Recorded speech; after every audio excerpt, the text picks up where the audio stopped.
Boa noite. Vamos na continuação do nosso estudo. Hoje nós vamos em Gênesis 38. Nós vamos falar sobre Judá e Tamar. Dizemos aqui que José foi vendido para o Egito, né? E agora José, estando lá no Egito, nós temos esse acontecimento de Judá com Tamar. E aconteceu no mesmo tempo que Judá desceu de entre seus irmãos e entrou na casa de um varão de Adulão, cujo nome era Irá. E viu Judá ali a filha de um varão cananeu, cujo nome era Suá, e tomou-a e entrou a ela. E ela concebeu e teve um filho, e chamou o seu nome E tornou a conhecer, e teve um filho, e chamou o seu nome Onã. E continuou ainda, e teve um filho, e chamou o seu nome Selá. E ele estava em Quezibe, quando ela o teve. Judá, pois, tomou uma mulher para o seu primogênito, e o seu nome era Tamar. Tamar era a esposa de porém, o primogênito de Judá, era mau aos olhos do Senhor, pelo que o Senhor o matou. Então disse Judá a Omã, que era o segundo filho dele: entra a mulher de teu irmão e casa-te com ela, e suscite semente a teu irmão. Onã, porém, soube que esta semente não havia de ser para ele. E aconteceu que, quando entrava a mulher de seu irmão, derramava-a na terra para não dar semente a seu irmão. E o que fazia era mal aos olhos do Senhor, pelo que também o matou. Então disse Judá a Tamar, sua nora: fica-te viúva na casa de teu pai, até que Selá, que é o terceiro filho dele, seja grande, porquanto disse, para que porventura não morra também esse, como seus irmãos. Assim se foi Tamar e ficou na casa de seu pai. Passando-se, pois, muitos dias, morreu a filha de Suá, mulher de Judá, e depois se consolou Judá e subiu aos tosqueadores das suas ovelhas em Tiná, ele e Irá, seu amigo, o Adolita. Agora aqui ele era viúvo, né? Sua esposa morreu. Então ele subiu, né, aos tosqueadores das ovelhas em Tiná, ele e Irá, o seu amigo, o Adulamita. E deram aviso a Tamar, que era a nora dele, dizendo: eis que o teu sogro sobe a Tiná, a tosquear as suas ovelhas. Então ela, Tamar, né, tirou de sobre si os vestidos da sua viuvez e cobriu-se com o véu e disfarçou-se e assentou-se à entrada das duas fontes que estão no caminho de Tiná, porque via que Selá, o terceiro filho de Judá, já era grande e ela não lhe fora dada por mulher. E vendo-a Judá ali disfarçada, né, tirou os vestidos de sua viuvez, vendo Judá, teve ela como uma prostituta, porque ela havia coberto o seu rosto. Ele não conheceu ela. E dirigiu-se para ela no caminho e disse: vem, peço-te, deixa-me entrar a ti, porquanto não sabia que era sua nora. E ela disse: que darás para que entre a mim? E ele disse: eu te enviarei um cabrito do rebanho. E ela disse: dás-me penhor, até que o envies. Então ele disse: que penhor é que te darei? E ela disse: o teu selo, e o teu lenço, e o cajado que está em tua mão. O que ele lhe deu, e entrou a ela, e ela concebeu dele. Ela ficou grávida dele.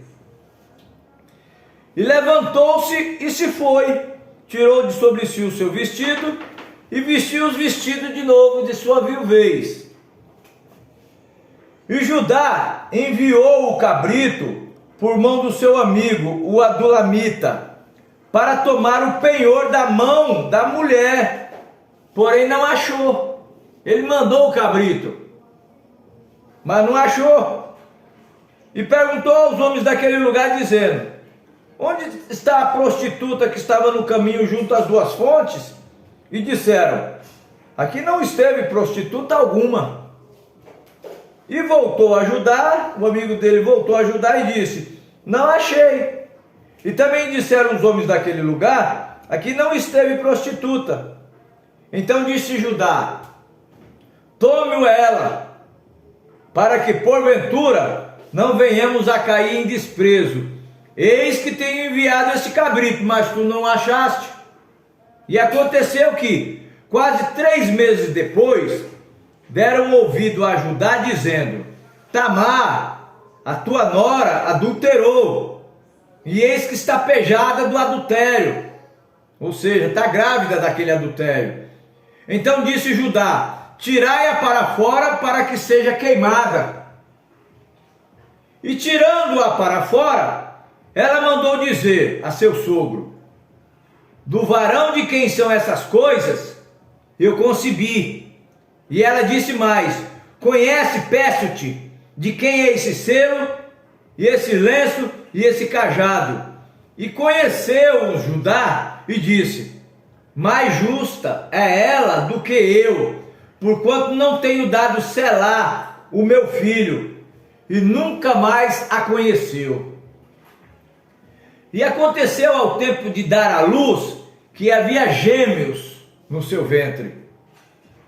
E aconteceu que, dando ela à luz, que pôs fora a mão, e tomou e atou na sua mão um fio roxo, dizendo: esse saiu primeiro, né? Quando foi para dar à luz, aí saiu primeiro e colocou a mão para o lado de fora. Quando colocou a mão do lado de fora, colocaram um fio roxo, né, na mão dele. Aí ele puxou a mão, né? Eles colocaram o fio ali dizendo: esse aqui saiu primeiro. Mas aconteceu que, tornando ele a recolher a mão, eis que saiu o seu irmão, o segundo. Aquele do fio puxou, aí saiu o segundo. Então ela disse: como tu tens rompido, sobre ti é a rotura. E chamaram o seu nome Pérez. Depois saiu o seu irmão, em cuja mão estava o fio roxo, e chamaram o seu nome Zerá. Ou seja, Zerá era para vir primeiro. Colocaram o fio roxo, ele puxou a mão. Aí saiu o outro, que era Pérez. Pérez ficou sendo o primogênito. E depois saiu esse Zera, né? Zerá. Tá certo? Agora, se a gente vê na geração desse Pérez, que era filho de Judá com Tamar, que era a nora dele, ele não sabia que ela era a nora dele, porque ela estava disfarçada, e ele teve um relacionamento com ela, e desse relacionamento foi onde nasceu Pérez e Zerá. Mas agora aqui nós vamos pegar a geração de Zeres, porque era o primogênito de Judá, tá certo? Desse Pérez aqui, ó, a gente vai ver aqui em Ruth 4,18, olha quem era esse Pérez. Vê? Ruth 4,18. Vocês lembram que eu estou falando para vocês que nós estamos fazendo um estudo para mostrar que o mesmo Deus de Gênesis é o Deus é o mesmo Deus o tempo todo dentro da Bíblia, né? É um Deus só, o tempo todo. Então aqui a gente está mostrando uma geração da onde veio Jesus, que ele veio da descendência de Judá. Então aqui, ó, nós estamos vendo que esse Pérez aqui, ó, ele veio da descendência de Judá com Tamar, que era a nora dele que tinha se disfarçado, não é isso? Ó, vamos para Ruth 4:18. Olha ver o que está escrito aqui, ó. Essas, pois, são as gerações de Pérez. De Pérez, esse Pérez que nós acabamos de ler aqui, ó. Essas são as gerações de Pérez. Pérez gerou Esrom, Esrom gerou Arão, Arão gerou Aminadab, Aminadab gerou Masson, Masson gerou Salmão, Salmão gerou Boaz, Boaz gerou Obed, Obed gerou Jessé e Jessé gerou Davi. Agora, esse Salmão aqui, ó, quer ver? Vamos para Mateus 1,15, para vocês verem quem é esse Salmão. Ó, Judá gerou de Tamar a Pérez, né? A Pérez gerou Esrom, Esrom gerou Arão, Arão gerou Aminadab e Aminadab gerou Masson, Masson gerou Salmão, Salmão gerou de Raabe. Sabe quem foi Raabe, né? Nós vamos chegar lá mais na frente. Foi aquela que, quando Josué foi para destruir Jericó, ela pediu misericórdia para a casa dela e ela foi salva. Então, um dos soldados de Josué, chamado Salmão, casou com Raabe e teve Boaz. Boaz, ele casou com Ruth, a qual a gente acabou de ver agora, que o Ruth era uma moabita. E de Boaz veio Obed, de Obed veio Jessé, de Jessé veio Davi. Você veio da onde veio Davi? E Jesus veio da onde? Da geração de Davi, da casa de Davi. Porém ele não era sangue judeu, nem sangue gentil. Ele era o sangue do próprio Deus. Que a Bíblia fala que nós somos resgatados com o sangue do próprio Deus. Mas como Deus não tem sangue, ele é espírito, então ele gerou um corpo. Mas ele, aquela descendência, ele pegou daquela linhagem de Judá. E a gente viu qual foi o comportamento de Judá desde o dia que ele tomou a decisão, antes de José ser vendido para o Egito, né? Nós temos um vídeo anterior a esse. Aí você vai ver lá qual foi a atitude dele em relação a José, né? Então tá. Então agora a gente já viu quem é Tamar, né? Lembra que nós falamos? Vamos ver quem é essa Tamar? Então a gente já sabe quem é. A gente já sabe o que veio através dela, que foi Pérez, e de Pérez veio vindo as gerações até chegar em Davi, né? Já Davi veio de quem? De Judá, não é isso? Então aqui a gente só está vendo como que Deus está trabalhando, espalhando as sementes entre o povo gentil, porque essa Tamar aqui, ó, ela foi tirada para a mulher de né? Que era o primeiro de Judá. Depois Onã, só que Onã também fez o que era mal aos olhos do Senhor, Deus o matou. Aí ele seria para selar, porém não foi dado selar para ela, então ela se vestiu como uma prostituta, né? Judá entrou a ela e gerou esse Pérez, e desse Pérez a gente está vendo essa geração, né? Que a gente vai ver mais na frente, quando a gente tiver já lá na frente já, a gente vai ver que Jesus veio dessa geração, tá certo? Então vamos lá, agora vamos voltar para José.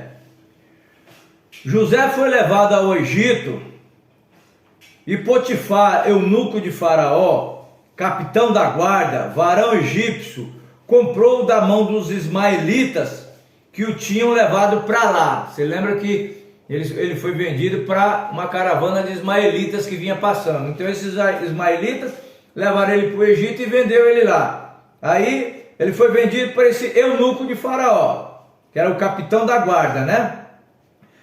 E o Senhor estava com José, e foi um varão próspero, e estava na casa do seu senhor egípcio. Vendo, pois, o seu senhor, que o Senhor estava com ele em tudo o que fazia, o Senhor prosperava em sua mão, tudo que José fazia, o Senhor prosperava. Então o senhor dele, que era esse eunuco, via isso, né? Aí José achou graça aos seus olhos e servia-o, e ele o pôs sobre a sua casa e entregou na sua mão tudo o que ele tinha. Olha, até Deus estava com José em toda a situação. E aconteceu que desde que pusera sobre a sua casa e sobre tudo o que tinha, o Senhor abençoou a casa do egípcio por amor de José, e a bênção do Senhor foi sobre tudo o que tinha, na casa e no campo. E deixou tudo o que tinha na mão de José, de maneira que nada sabia do que estava com ele, a não ser do pão que comia.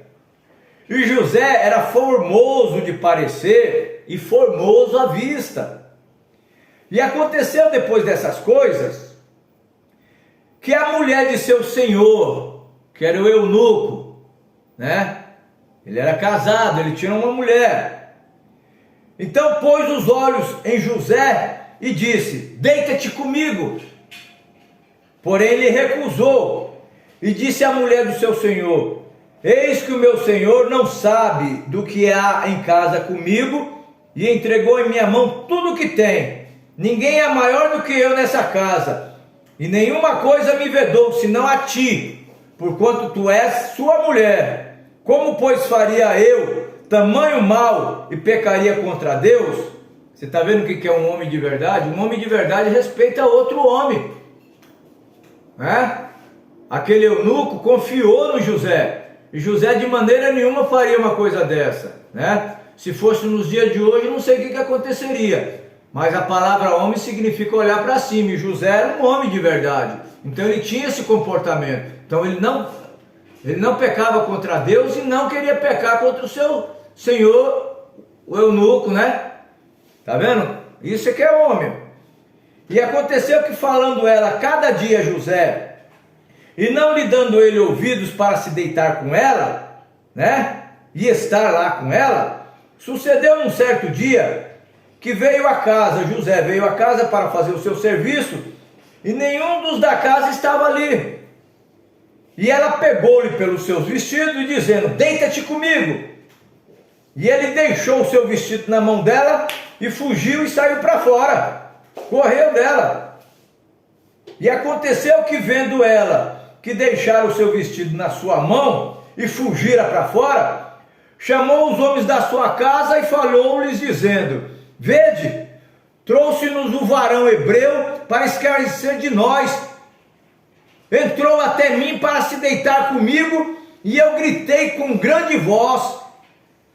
E aconteceu que, ouvindo ele que eu levantava a minha voz e gritava, deixou os seus vestidos comigo e fugiu e saiu para fora. E ela pôs os seus vestidos perto de si, até que o seu senhor veio a casa, ou seja, até que o eunuco chegasse, o esposo dela. Então, quando ele chegou, ela falou, conforme as mesmas palavras, dizendo: veio a mim o servo hebreu, que nos trouxe para escarnecer de mim. E aconteceu que, levantando eu a minha voz e gritando, ele deixou o seu vestido comigo e fugiu para fora. E aconteceu que, ouvindo o Senhor as palavras da sua mulher, que lhes falara, dizendo essas mesmas palavras que fez seu servo, aí a sua ira se acendeu. Mas agora veja: e o Senhor de José o tomou e entregou no cárcere, no lugar onde os presos do rei estavam, e assim esteve ele na casa do cárcere. Agora eu lhe pergunto, ele foi lá, ele foi preso, mas ele era culpado ou ele era inocente? Ele era inocente. Agora, olha aqui que diz em 1 Pedro 3,17. 1 Pedro 3,17. Nós temos as seguintes palavras. 1 Pedro 3,17. Está escrito assim, ó: porque melhor é que padeçais fazendo bem, se é a vontade de Deus, se Deus assim o quer, do que fazendo mal. Ele estava dentro da vontade de Deus, e mesmo assim ele foi condenado. Mas Deus permitiu que aquilo acontecesse. Era da vontade de Deus para que aquilo acontecesse. Por quê? Porque se aquilo não acontecesse, jamais ele seria o governador do Egito. A gente vai ver no transcorrer da história. Então Deus aí trabalha de uma maneira que a gente desconhece, mas é Deus trabalhando, né? Olha aqui que diz aqui em 1 Pedro 2,20, diz assim, ó: porque que glória será essa, se pecando sois esbofeteados e sofreis? Mas, se fazendo bem sois afligidos e o sofreis, isso é agrado de Deus, é agradável a Deus. Tá vendo? Agora, a gente vê no 3,17 que a gente leu agora, né? Porque melhor é que padeceis fazendo bem, se a vontade de Deus assim o quer, do que fazendo mal. Agora olha no 4, versículo 15: que nenhum de vós padeça como homicida, ou ladrão, ou malfeitor, ou como um que se intromete em negócios alheios. Ele estava sofrendo, mas por algum causa desse, ó, que nenhum de vós padeceis como homicida. Ele era homicida? Não. Ou ladrão? Ele era ladrão? Não. Ou malfeitor? Ele era malfeitor? Não. Que nenhum de vós padeça assim, dessa maneira. Mas se você é julgado dessa maneira e você não é isso, mesmo se você está preso, você é livre. Diante de Deus você é livre. Então José, ele tinha consciência dele livre, né? Então pegou, levou ele para o cárcere. E o Senhor, porém, estava com José, e estendeu sobre ele a sua benignidade, e deu-lhe graça aos olhos do carcereiro mor. Olha, lá do carcereiro, lá na prisão, ele era líder lá embaixo também. O carcereiro mor, que era chefe dos presos, olhou para ele, confiou nele e entregou todos os presos na mão dele. E o cárcere foi abençoado lá por causa dele. E o carcereiro mor entregou na mão de José todos os presos que estavam na casa do cárcere, e ele fazia tudo o que fazia ali. E o carcereiro mor não teve cuidado de nenhuma coisa que estava na mão dele, porquanto o Senhor estava com ele, e tudo que ele fazia, o Senhor prosperava. Está vendo? Onde um filho de Deus vai, ele é um filho de Deus, Deus prospera. Você já viu lá em Salmo, está escrito: bem-aventurado o varão que faz a vontade de Deus, né? E tem uma parte que fala: e tudo quanto fizer, prosperará, né? Tudo quanto ele fizer, ele vai prosperar, porque ele é filho de Deus. Ele não trapaceia nos negócios. Tudo que ele faz é com entendimento. Não é querendo fraudar ninguém, né? Nós estamos no comércio, então a gente precisa vender, a gente precisa comprar, mas tem que ser tudo honestamente. E José era honesto. Tudo que ele fazia era honestamente. Você vai ver que ele começou a comprar terras para Faraó quando ele se tornou Egito. Você vai ver os tipos de negócios que eles faziam. E o negócio que eles faziam, você pode pensar assim: ah, mas ele está tirando vantagem. Ele não estava tirando vantagem, pelo contrário, quem estava fazendo negócio com ele estava se sentindo bem. Por quê? Porque estava sendo matada a fome deles, entendeu? Então presta atenção agora. Então ele estava lá no cárcere, né? E ele se tornou chefe ali. E aconteceu depois dessas coisas que pecaram o copeiro do rei do Egito. Agora nós não estamos mais falando do eunuco, agora nós estamos falando do rei, o rei do Egito, que era Faraó.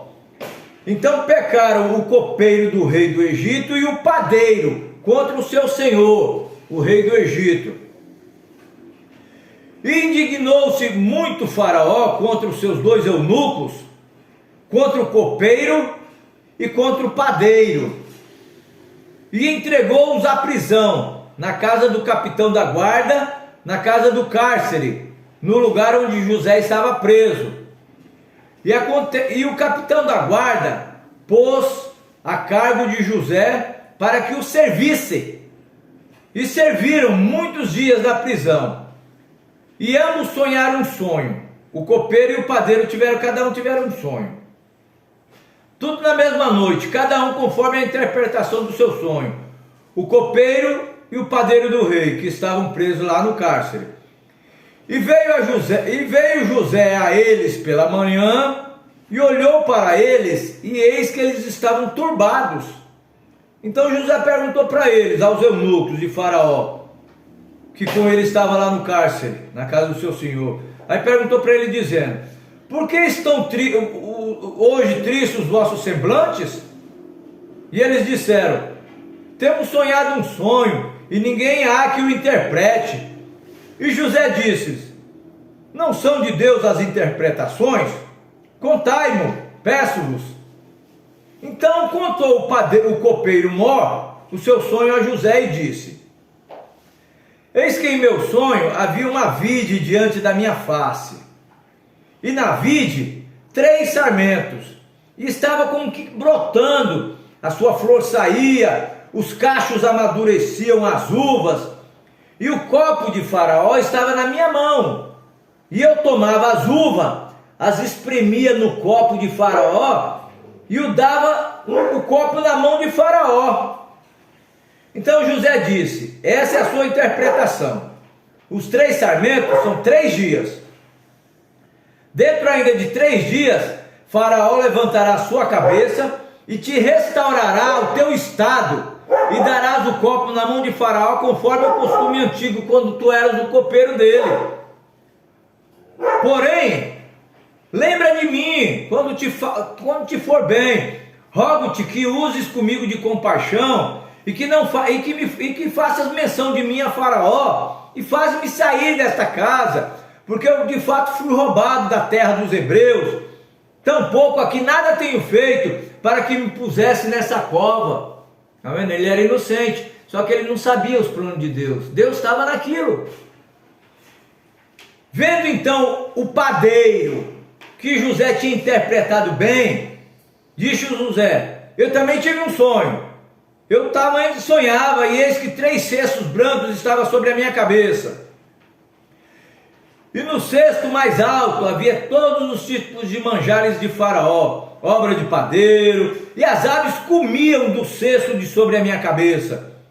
Então respondeu José e disse: essa é a sua interpretação. Os 3 cestos são 3 dias.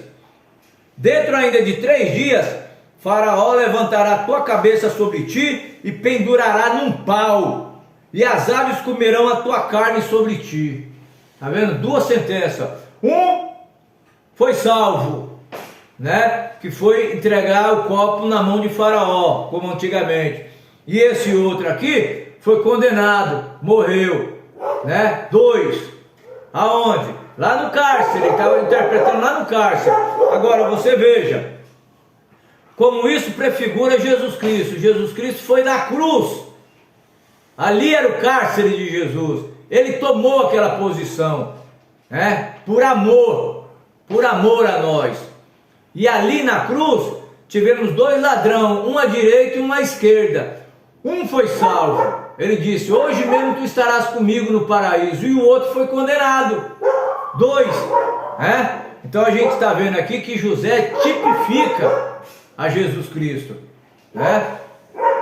Só que todos esses homens aqui, a gente vê que eles eram homens nascidos de sexo, né? Nascidos no pecado.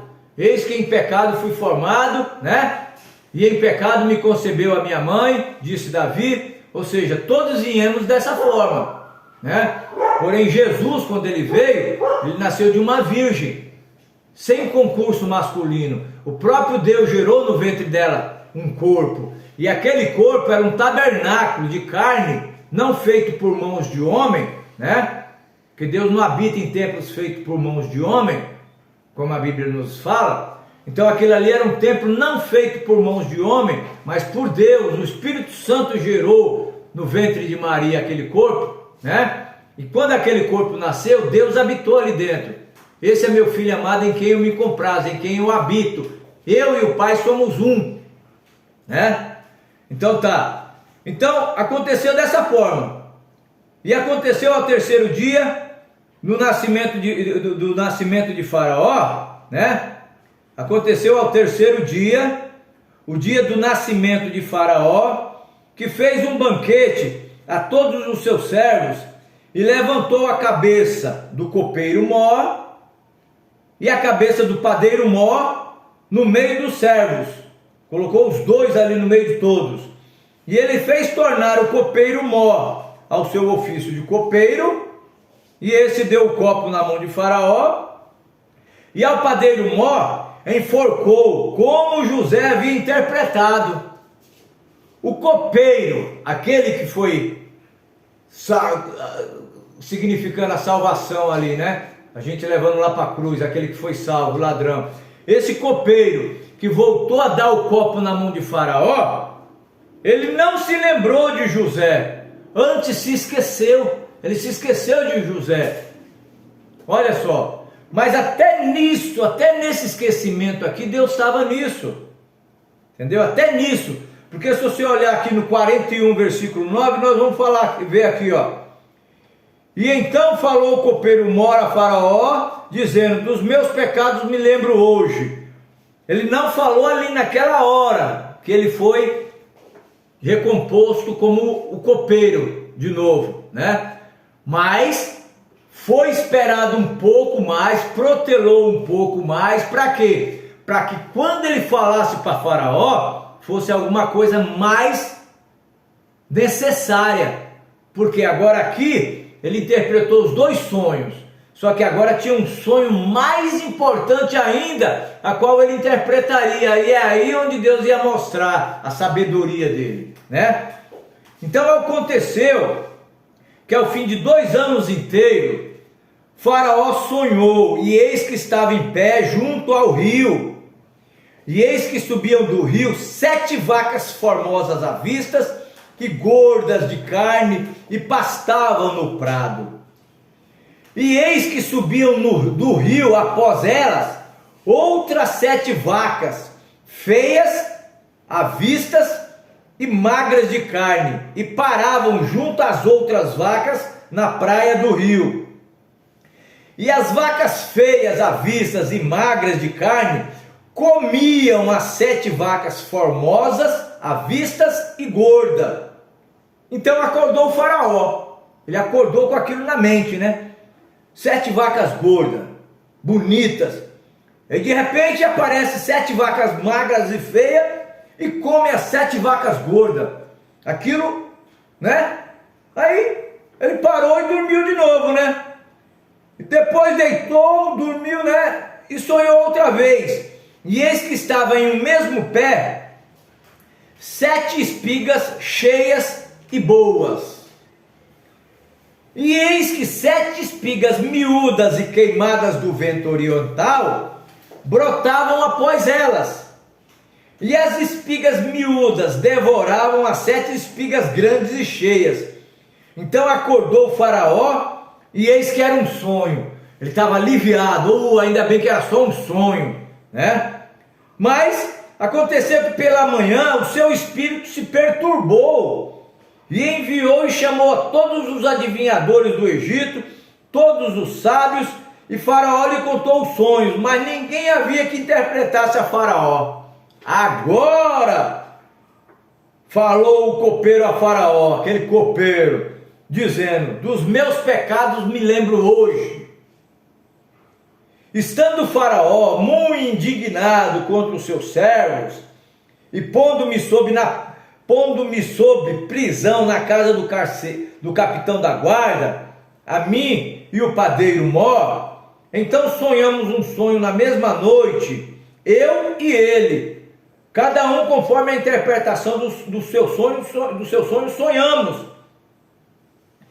E estava ali conosco um mancebo hebreu, servo do capitão da guarda, e contamos-lhes, e ele interpretou os nossos sonhos, e cada um interpretou conforme o seu sonho, e como ele nos interpretou, assim mesmo foi feito.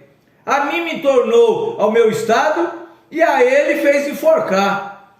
Então ouviu Faraó, chamou a José, e o fizeram sair logo da cova. Agora já tiraram ele de lá, barbeou-se, mudou o seu vestido e veio até Faraó. E Faraó disse a José: eu sonhei um sonho, e ninguém há que interprete mais, não há quem interprete, mas de ti eu ouvi dizer que quando ouves um sonho, o interpretas. Então respondeu José a Faraó dizendo: isso não está em mim. Olha a humildade dele. Isso não está em mim. Deus dará a resposta de paz a Faraó. Então disse Faraó a José: eis que em meu sonho eu estava em pé na praia do rio, e eis que subia do rio 7 vacas gordas de carne, formosas à vista, e pastavam no prado. E eis que outras 7 vacas subiam após elas, muito feias à vista e magras de carne. Não tenho visto tais coisas quanto a fealdade em toda a terra do Egito. E as vacas magras e feias comiam as primeiras 7 vacas gordas, e entravam em suas entranhas, mas não se conhecia que houvesse entrado em suas entranhas, porque o seu parecer era feio como no princípio. Então eu acordei. Depois vi em meu sonho, e eis que em um mesmo pé subiam 7 espigas cheias e boas, e eis que 7 espigas secas, miúdas e queimadas do vento oriental, brotavam após elas, e as 7 espigas miúdas devoravam as 7 espigas boas. E eu disse aos magos, mas ninguém houve que me interpretasse. Então disse José a Faraó: o sonho de Faraó é um só. O que Deus há de fazer, notificou a Faraó. As 7 vacas formosas são 7 anos, e as 7 espigas formosas também são 7 anos. O sonho é um só. As 7 vacas magras e feias, à vista que subiam após elas, são 7 anos. E as 7 espigas miúdas e queimadas do vento oriental são 7 anos de fome. Esta é a palavra que tenho dito a Faraó. O que Deus há de fazer, mostrou-o a Faraó. Eis que vem 7 anos, e haverá grande fartura em toda a terra do Egito. Depois desses 7 anos de fartura, levantar-se-ão 7 anos de fome, e toda aquela fartura será esquecida na terra do Egito, e a fome consumirá a terra, e não será conhecida a abundância da terra, por causa da grande fome, daquela fome que haverá depois, porquanto será gravíssima. E se o sonho de Faraó foi duplicado 2 vezes, é porque essa coisa é determinada por Deus, e Deus se apressa a fazê-la. Portanto, Faraó se proteja agora de um varão entendido e sábio, e o ponha sobre a terra do Egito. Faça isso, Faraó. Ponha governadores sobre a terra, e tome a 5ª parte da terra do Egito, nos 7 anos de fartura.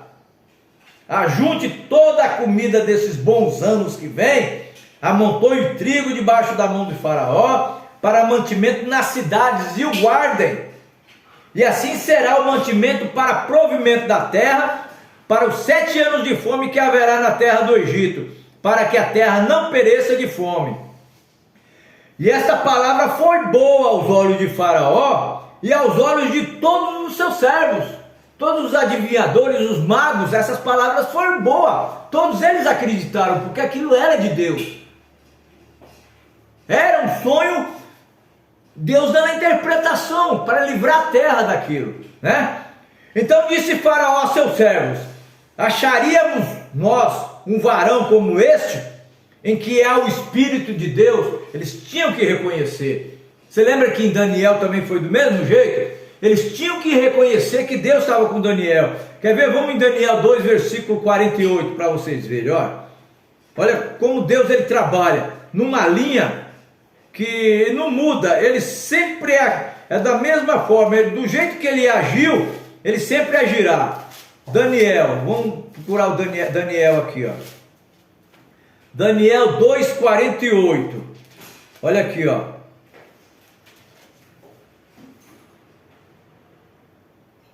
Respondeu o rei a Daniel, o rei lá do tempo de Daniel, a gente vai chegar mais lá na frente depois, e disse: certamente, olha só, sabe quem é esse daqui, ó? Esse aqui era Nabucodonosor, quando entrou lá e pegou o povo de Deus cativo e levou para a Babilônia. Entre eles esteve Daniel, só que eles lá não conheciam Deus, lá eles eram levados a deuses pagãos, só que Daniel tinha um Deus, e esse Deus de Daniel é o mesmo Deus que eu creio. Aquele Deus de Daniel é o mesmo Deus que se manifestou em carne, é o mesmo Deus, nunca muda. é o mesmo Deus o tempo todo, né? Então respondeu o rei a Daniel e disse: certamente o vosso Deus é Deus dos deuses e o Senhor dos reis. Você lembra que Jesus é Rei dos reis, Senhor dos senhores? Foi isso que Jesus recebeu o título aqui, ó. Rei dos reis e Senhor dos senhores, né? Ele é o Senhor dos reis e o revelador dos segredos, pois pudestes revelar esse segredo. Então o rei engrandeceu a Daniel, e lhe deu muitos e grandes dons, e o pôs por governador de toda a província da Babilônia, como também por principal governador de todos os sábios da Babilônia.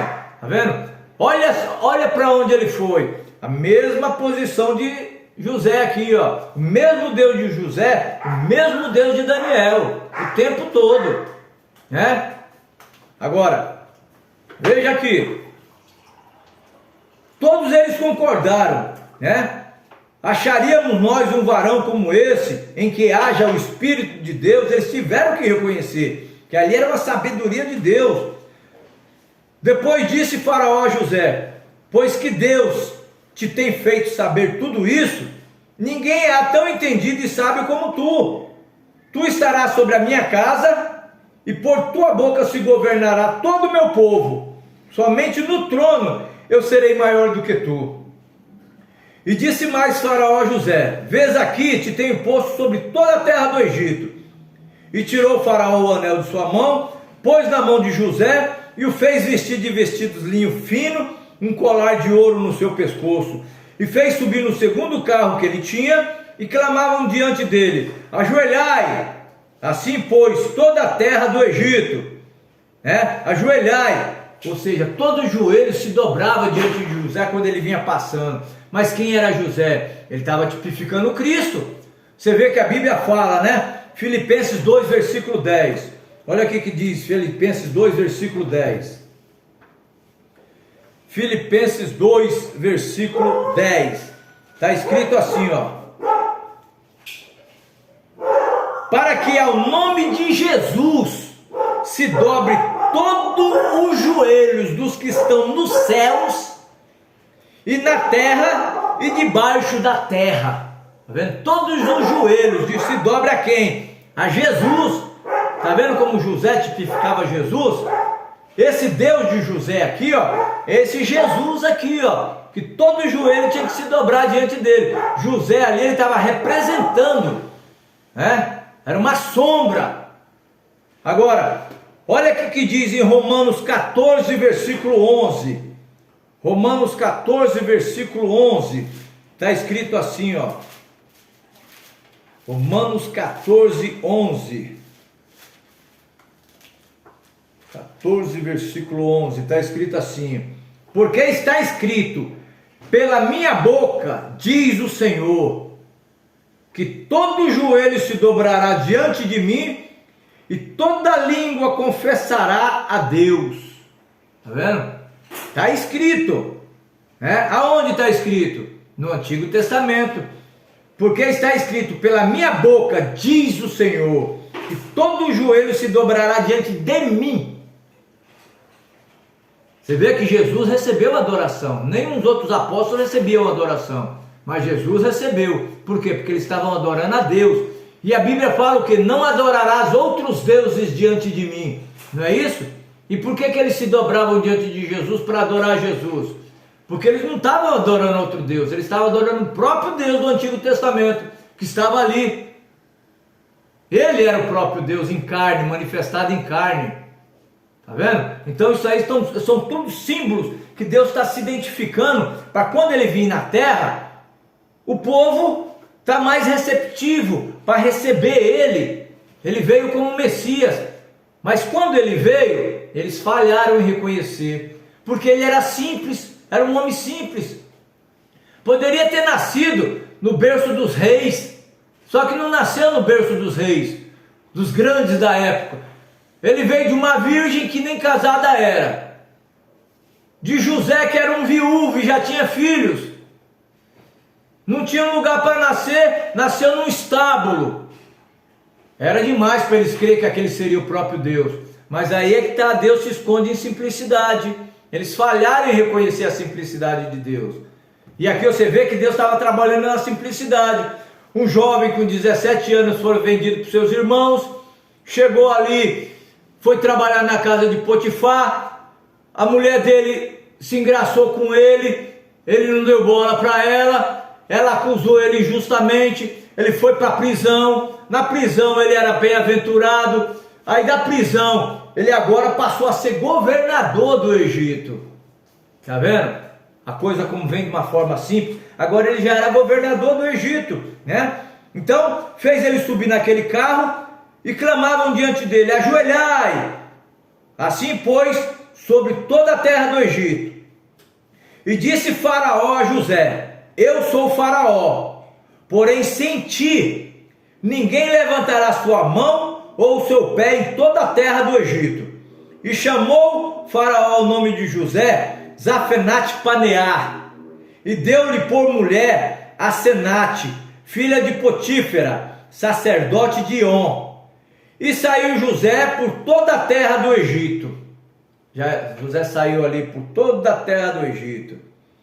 E José era da idade de 30 anos quando esteve diante da face de Faraó, rei do Egito. Você lembra que ele foi com 17 anos, ele foi vendido para os seus irmãos, ou seja, depois de 13 anos que ele foi reconhecido. Olha só, como Deus ele é longânimo. A gente só tem que ter paciência, que tudo no tempo certo Deus vai dar aquilo que é nosso, Deus vai dar, mas nós temos que ter paciência. Abraão esperou quanto tempo? 25 anos pela promessa, né?